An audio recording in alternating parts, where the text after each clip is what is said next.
వచ్చింది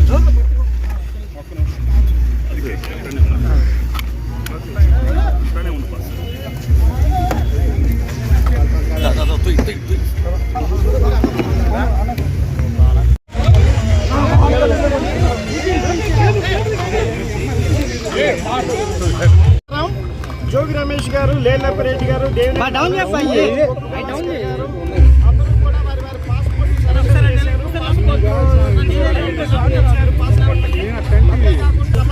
మొత్తం 35 క్వశ్చన్ దాకా అడిగారు. ఒక్కొక్కరిని అందరినీ కలిపి కూడా విచారించారు. పోలీసులకు సహకరించారు. పోలీసులు పదే అడిగిన క్వశ్చన్ మళ్ళీ అడిగారు.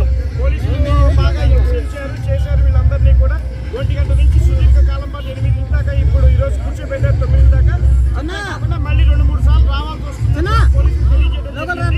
పోలీసులు ఎన్నిసార్లు పిలిచినా విచారణ అందరూ ముద్దాయిలు కూడా పోలీసు వారికి చెప్పడం జరిగిందండి. ఈ రోజు అదే జరిగింది. మళ్ళీ తదుపరి విచారణ వాళ్ళు ఎప్పుడు చెప్తే అప్పుడు వస్తామని చెప్పి అందరు నాయకులు కూడా చెప్పడం జరిగింది. అక్రమంగా ఈ కేసులో ఇరికించారని చెప్పి నాయకులందరూ పోలీసులతో చెప్పారు. మేము ఎక్కడికి వెళ్ళలేదు, అందరం ఎవరి ప్లేసుల్లో వాళ్ళమే ఉన్నాము అని కూడా పోలీసులకి చెప్పడం జరిగింది. అందరు నాయకులు కూడా లేదండి, అవి ఇన్ రిటర్న్ గా రాసుకున్నారు. 30